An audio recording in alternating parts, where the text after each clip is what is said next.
میں سب سے پہلے بلوچستان پیس فورم کے چیئرمین میر لشکری رئیسانی صاحب کو اور اس کانفرنس کے تمام منتظمین کو کمپلیمنٹ کرتا ہوں کہ انہوں نے آج اس کانفرنس کا انعقاد کیا ہے، اور شکریہ ادا کرتا ہوں کہ مجھے بھی اس میں بات کرنے کا موقع دیا ہے، اپنا پیغام دینے کا موقع دیا ہے۔ اور میں اس کانفرنس میں شریک تمام اکابرین سیاسی جماعتوں کے اور تمام مہمانوں کو ویلکم کرتا ہوں۔ آج کا جو موضوع ہے، جو بیر صاحب کو کمپلیمنٹ کرتا ہوں کہ انہوں نے اس کا جو موضوع چنا ہے، میں نہیں سمجھتا کہ اس سے کوئی بہتر فارمولیشن ہو سکتی تھی۔ موضوع یہ ہے کہ پاکستانیوں کی ایک اکثریت جو ہے وہ ریاست سے لا تعلق ہو رہی ہے، اور ریاست اور شہری کے درمیان ایک ڈسکنیکٹ ہے، فاصلہ بڑھ گیا ہے۔ اور سوال یہ ہے، وہ پوچھ رہے ہیں یہ سوال دانشوروں سے، سیاسی جماعتوں سے، اکابرین سے، کہ اس رشتے کو کیسے بحال کیا جائے، کیسے پاکستان کو ری امیجن کیا جائے۔ جہاں تک اس رشتے کے ٹوٹنے کا تعلق ہے، تو اس میں تو کوئی شک نہیں ہے کہ شہری اور ریاست کے درمیان کا جو رشتہ ہے، وہ رشتہ صرف کمزور نہیں ہے، ٹوٹ گیا ہے۔ اور یہ رشتہ کیوں نہ ٹوٹے؟ جب میں دیکھتا ہوں، جب شہری دیکھتا ہے کہ اس کا حق حکمرانی جو ہے وہ چھین دیا جاتا ہے، مینیپولیٹ ہو جاتا ہے، اور مینیپولیٹ کرنے والے خود یہ مان بھی جاتے ہیں کہ ہاں ہم سے غلطی ہو گئی اور ہم نے مینیپولیٹ کیا ہے پاور ٹرانسفر، اور یہ وعدہ بھی کریں کہ ہاں ہم آئندہ ایسا نہیں ہوگا، لیکن شواہد بتا رہے ہوں کہ شاید اب بھی ہو رہا ہو، تو اس صورت میں ظاہر ہے کہ شہری اور ریاست کے درمیان ڈسکنیکٹ ہوگا، یہ پل ٹوٹے گا۔ اور یہ ڈسکنیکٹ کیوں نہ ہو جب لوگ لاپتہ ہو رہے ہوں، اور پاکستان کی عدلیہ، پاکستان کا پارلیمان، پاکستان کی انتظامیہ سب کے سب ناکام ہو جائیں، اور وہ واضح طور پر بتا بھی دیں کہ اس کے پیچھے کون لوگ ہیں، اور پھر بھی ریاست ناکام ہو ان لوگوں کو پکڑنے میں، ان کو گرفت پہ لانے میں اور ان کی اکاؤنٹیبلٹی کرنے میں، تو پھر ریاست اور شہری کے رشتہ جو ہے وہ ڈسکنیکٹ ہوگا۔ اور یہ ڈسکنیکشن کیوں نہ ہو جب مسخ شدہ لاشیں ملتی ہیں، اور بالخصوص بلوچستان میں ملی ہیں، اور مسخ شدہ لاشوں کے ملنے کے باوجود ان کے لواحقین ایف آئی آر درج نہ کریں، اور اس لیے نہ درج کریں کہ برملا وہ کہتے ہیں کہ ہمیں ریاست کے اداروں پر کوئی بھروسہ نہیں ہے، کوئی اعتبار نہیں ہے، تو پھر ظاہر ہے کہ ڈسکنیکٹ ہوگا۔ اور یہ ڈسکنیکٹ کیوں نہ ہو جب 18ویں آئینی ترمیم کے ذریعے تمام صوبے اور تمام سیاسی جماعتیں مل کر چور دروازے سے منتخب وزیر اعظم کو گھر بھیجنے کا دروازہ بند کر دیں، تو اس کے بعد بھی کچھ لوگ عدلیہ کو اور عدالتی پروسیسز کو استعمال کر کے منتخب وزیر اعظم کو گھر بھیج دیں، تو پھر ریاست اور شہری کے درمیان ڈسکنیکٹ تو ہوگا۔ تو آج سوچنے کی بات ہے کہ اس رشتے کو کیسے بحال کیا جائے۔ میں سمجھتا ہوں کہ یہ رشتہ اس وقت تک بحال نہیں ہوگا جب تک آئین کی حرمت بحال نہیں ہوگی، اور جب تک وہ لوگ جنہوں نے آئین کے ساتھ کھلواڑ کیا ہے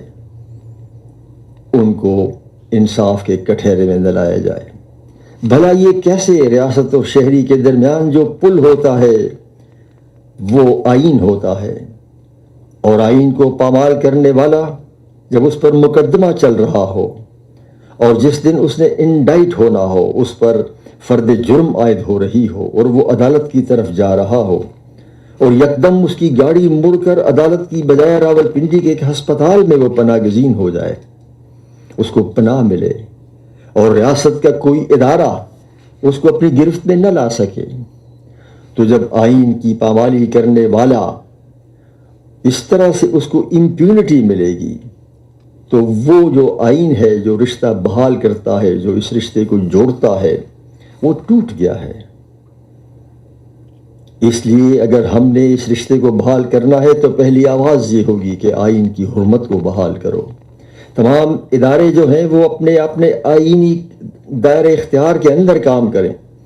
اور جب تک ایسا نہیں ہوگا ریاست کو ہمیشہ خطرات لاحق رہیں گے۔ آپ پاکستان کو کسی اور طریقے سے ری امیجن کر ہی نہیں سکتے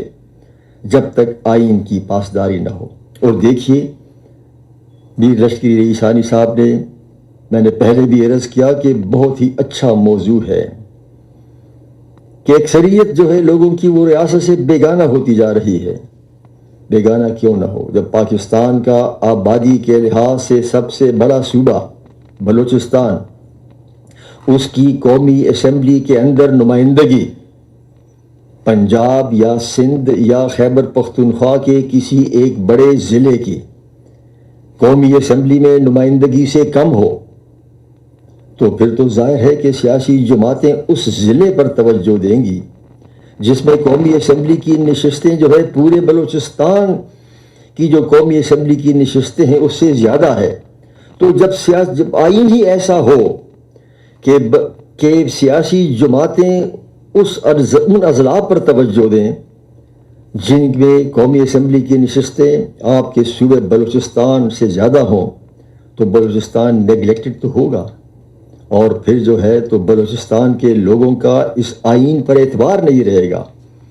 اس لیے اب وقت آ گیا ہے کہ ہم پاکستان کو ری امیجن کریں، اور ری امیجن کرنے کے لیے پہلی شرط یہ ہے کہ آئین کی حرمت کو بحال کیا جائے اور انٹیلیجنس کے اداروں کو قانون کے تحت لایا جائے تاکہ جو لاپتہ افراد کا جو ایشو ہے اس کو ریزالو کیا جا سکے، اور ہاں عدالتی اصلاحات بھی کی جائیں۔ بھلا آپ دیکھیے ہی بلوچستان صوبہ، اگر یہاں ایک سٹے آرڈر کے ذریعے ایک منتخب نمائندہ جو ہے وہ پارلیمان میں نہ جا سکے 4 سال تک، اور سٹے آرڈر کے ذریعے ہی جو ہے پارلیمان چلتا ہو، اور اگر ایک عدالتی حکم کے ذریعے ہی اس ریکو ڈیک کا مسئلہ اتنا پیچیدہ ہو گیا ہو کہ پاکستان کو 8 ارب ڈالر کا جرمانہ پڑ گیا ہو، تو میں سمجھتا ہوں کہ ظاہر ہے کہ پاکستان کو ری امیجن کرنے کے لیے عدالتی اصلاحات بھی لازمی ہیں۔ مجھے امید ہے کہ آج کی اس کانفرنس میں جتنے بھی شرکاء ہیں، دانشور ہیں، وہ ان موضوعات پر گفتگو کریں گے اور کسی لائحہ عمل پر پہنچیں گے، اور پھر اپنا ایک ایسا چارٹر بنانا چاہیے، اور اس چارٹر کے اوپر تمام سیاسی جماعتوں کا اتفاق ہونا چاہیے کہ پاکستان کو ری امیجن کیا جائے۔ میں سمجھتا ہوں کہ وقت آ گیا ہے کہ چارٹر ہو۔ میں میر صاحب سے گزارش کروں گا، لشکری رئی ثانی صاحب سے، کہ ایک چارٹر بنایا جائے، the charter of reimagining Pakistan.